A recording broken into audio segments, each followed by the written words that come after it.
Hello, every hexagon. I am tessellating people, or something like that. I don't know. I'm back with what is actually the last part of Touch Detective 2.5. Now, this is the final episode, but there's going to be one video after this, insofar as this is the last episode of gameplay. The next quote-unquote episode will just be a montage of all the times that I call out a certain country for their inability to speak a certain language. Anyway, Diarrhea Cha-Cha-Cha has a plan, and that plan is a dramatic pause, apparently. A girl detective club. Okay. I mean, isn't that what these last two games have essentially been anyway? But, whatever. So, this is the last main mini quest thing of the game. And it's I wouldn't say it's a fairly big one, but it's more sizable than some of the ones we've done so far, just because it involves going around and there's a fair amount of text. And, like, it would have been too long to include it in the last episode, but this episode is a decent length with this, the last bit, and all the bonus content, and that's fine. And that is sexist, I'm afraid.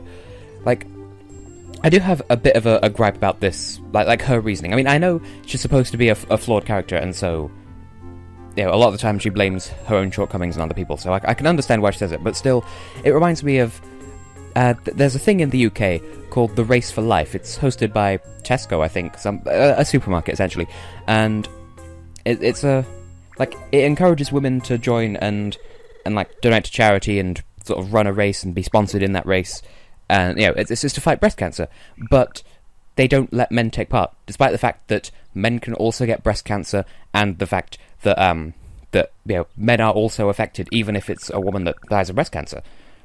Now, I'm not saying it should be all about men, I'm just saying excluding men is not only counterproductive, but also actually kind of offensive. And their reasoning is, oh, men would make it too competitive. Bullshit. But I'm not going to vent about it. I mean, also, Chloe will headbang indefinitely unless you speak to her again, so lighten the mood a little bit, but, yeah. So we just need to go and talk to all of the young girl characters that, well, girls around Mackenzie's age. Went slightly Italian now. Girls around the Mackenzie's age. I'm totally going to hell for that. Anyway, so Colleen, maybe? I mean, she can't be seen in public, but yeah, something to consider, maybe.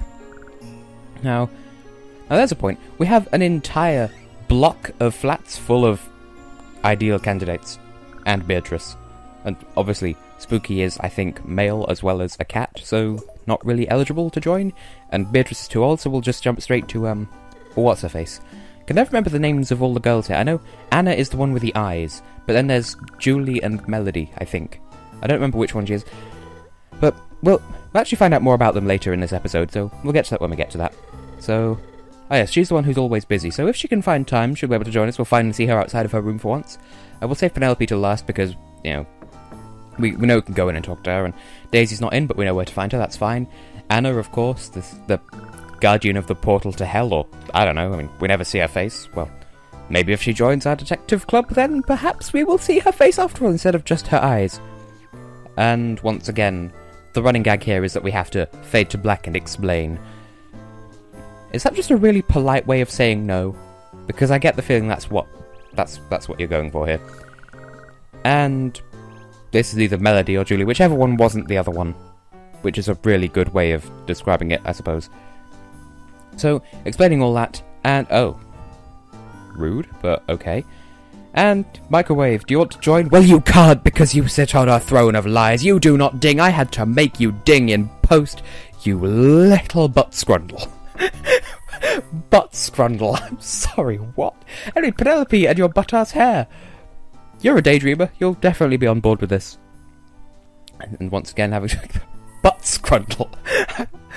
that just made this episode for me. Butt-Scrundle. Okay, calm down, Tess. Who do we leave? Who does that leave? That just leaves Daisy, and of course she's at work now, and as I said before, she's permanently found here. I don't know what happened to Kylie Jenner and her mop-ass hair, but we've got Daisy now, and she's an improvement.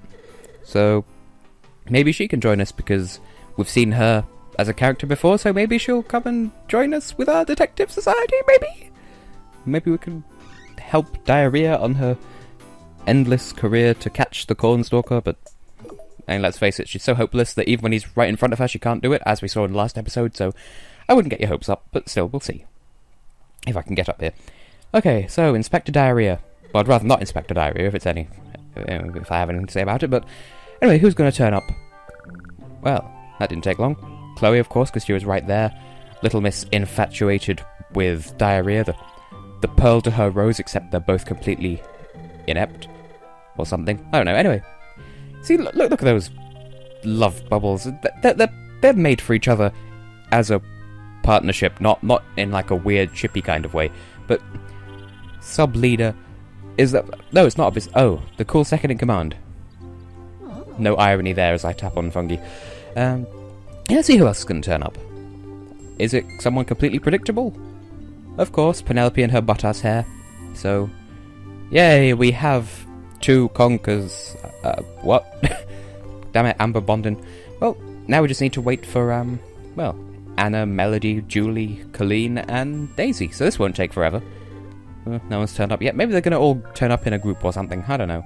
But no, one of the condominium girls said she wasn't interested. And apparently the rest of them also decided against it. Well, that was rude.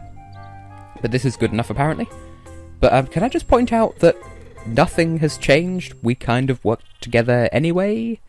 You know? We're not really... Whatever. Mackenzie, do the exposition for me, would you, girl? Thank you.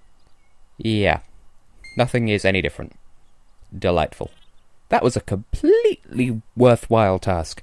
And as I recall, you do have to speak to every single one of the girls before you can activate this cutscene, so it does have to be a disappointment. You can't just talk to Chloe and Penelope and then expect that to be good enough.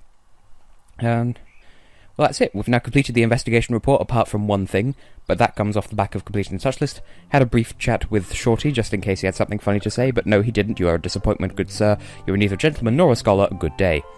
Now, I went back to the office because you need to speak to Cromwell once you finish the touch list to trigger this last thing. And for some reason, the cutscene didn't trigger at first, so what I'm going to do now is scroll through the entire touch list. Just, like, if you want to see all of Mackenzie's notes and information and whatever, then pause the video as appropriate. And this, you know, if you're using this LP as a guide to play through the game, then this is kind of everything's here at once for you to look at. And this isn't easy to commentate over because it's just a list, but anyway, so the sofa am I just going to be sitting here reading out what each item is? This didn't feel like it took that long when I recorded it, but here we are. That's, of course, the upstairs of the condominium. Penelope's branketness. I am just so racist today. I had an idea yesterday night, because I'm just going to go off on a tangent since we've got an entire list to get through, but I had the idea of, what if you had like a 1920s kind of, you know, swing electro kind of song, kind of like Electro Velvet or like Bang Bang by will.i.am, not the shitty other one. I don't know, that girl supergroup. No, the will.i.am song, which is also has the same title, but it's a different song. Like that sort of thing, but with My Chemical Romance style lyrics. Would that just not be the best thing? It's all happy and swingy and dancey and dancehally and whatever, but at the same time the lyrics are really fucking depressing. Would that not be? Anyway, nearly at the end of the list. There's one coming up. I believe it's item number 37, I want to say. Is it? Please? No, that was the asshole geological layers. It's around here somewhere. Come on, get to the thing. It's the sponge on a rope that we never actually... That there. We never see that in-game, but that's what you get for going through the ghost tour. That apparently Mackenzie gets hit in the face with. Also, Daisy's hand. Another thing we don't get to see in that much detail up to this point, but she has poor circulation, apparently. Delightful. And that's it. That's the entire list as of there. That isn't a manhole cover, but whatever. So, there we go, that's the entire touch list. And I'm also going to go through the investigation report, because that's completely complete, except for the thing pertaining to completing the touch list, which we'll get to in a moment. So, this one is all the cases of the game, so the tutorial, and then cases 1 through 5, obviously. It's just nice to see Mackenzie's afterthoughts on all of these things summed up in a single box.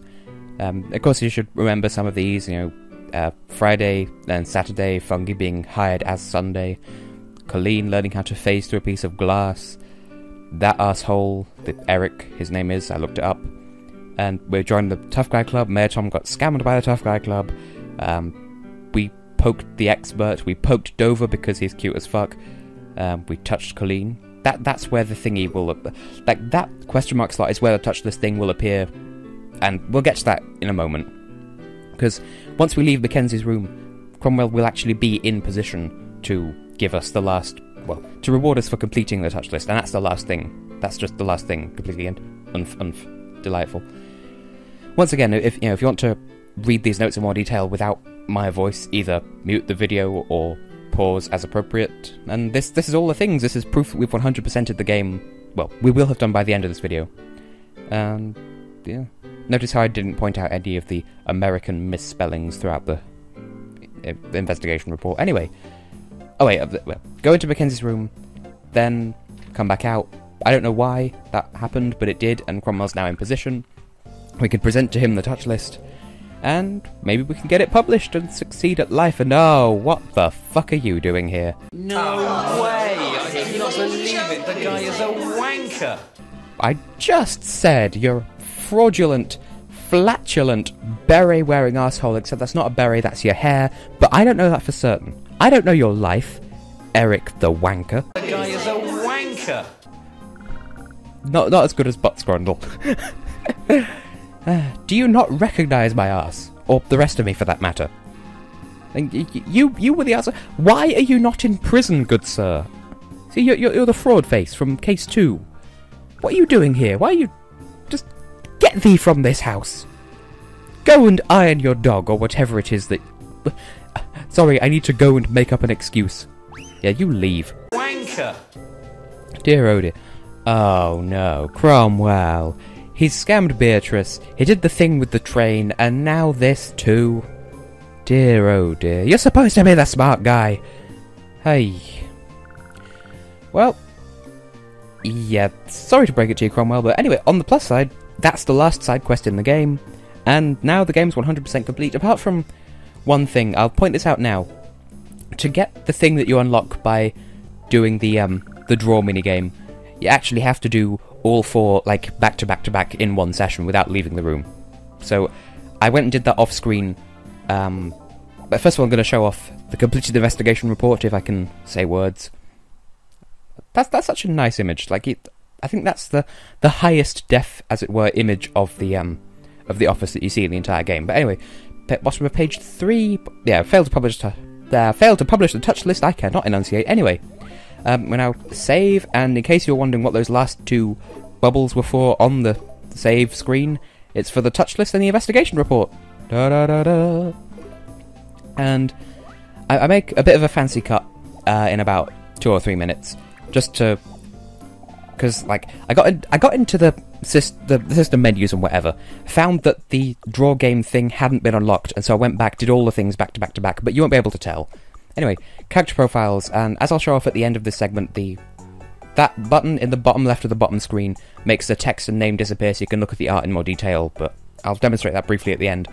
And once again, if you want to read these without my voice in the way, just pause the video or whatever, and you get to see some really nice artwork and some insight on the characters that perhaps you wouldn't have come across otherwise. And what else can I say? Yo, Dover, he's so cute! He's probably my favourite character. Oh yeah, I forgot that she actually does have a name. I've just been too busy calling Miss Yvonne Kylie Jenner because of her lips. And Luxembourgish toothpaste guy! Or KB if you prefer. And Friday, and Ace with your mouse face. And it rhymes apparently. This isn't easy to commentate over, so maybe I shouldn't, but... I suppose his beret-looking hair is his hair. Mayor Tom, poultry puns, Inspector Diarrhea, cha-cha-cha. The Cornstalker, mysteriously listed next to Connor from the antique shop. There's Harrison, who is literally, much like Meredith, one of my cats, absolute ball of fluff with no substance. This is the sea-bottom dwellers. They have webbed feet, I only just noticed that. And Colleen the Ghost. Silver. The good Silver, as opposed to the whiny asshole from Sonic Ghost 6. And the ghosts, and Myron and Myrtle and the aliens, and the moment you've all been waiting for, in the profiles, getting to finally look at Penelope's neighbours, except they're just portrayed as doors. Wop, wop. But yeah. Anna... Okay, so Julie's the upstairs one, Melody's the downstairs one. There we go. And Shorty as well. We never see him, so he's just the entire Choco Banana stand. And the zombie people that we've not known the names of up to this point. Penny and Frida and Horace. And Gates as well on the far left. And Edvard, of course. How could I forget about Edvard? So there we go. Showing off the button on the bottom left there. That's it. That's all the character profiles. Now this bit here, those first 2 scenes are unlocked by doing the draw minigame. I did that off screen and came back to this just so... I'll show that off in a second, once I've showed off all the others. And really, I shouldn't show all these off, just because we've seen it in-game, and I used the opening cutscenes at the start of every video. You've seen these at the end of each case. You know, this is nothing new, but I'm just showing off because they're here. And because of the way it like... When you change pages, the scene that you got highlighted stays highlighted, so we're going through this page backwards, but anyway. So, yeah, I've completed the game. Do I have any thoughts on the game that I want to not say in the next video? It has all the charm of the first game, but is an improvement thereupon. Like, the first game was good, don't get me wrong, this is even better. Like, there's more of it, the plot arcs there's a plot arc throughout the entire game rather than just in each individual case. Follows on from the last one quite nicely, and it makes me want the third game so much more. Japan, stop waiting! And there you go. These 2 scenes are unlocked by beating the draw game in 1 session. Anyway, Japan, please just export the third game and translate it and whatnot. Now I'm just going to go through the jukebox. You'll unlock up to a certain number depending on how much of the game you've played. I think you unlock the whole set by completing the investigation report and or the touch list, maybe by beating one of the draw games, I'm not 100% sure. But I mean, if you're 100% the game, you can look up this shit. Yeah, if you do what I did, then you'll be at this level of completion. And I know I'm playing all of the jukebox songs and talking all over them, but I mean, you've heard the songs in-game, so it's not as if you're missing anything. But you can see what each song is officially called. And, well, that's it, really.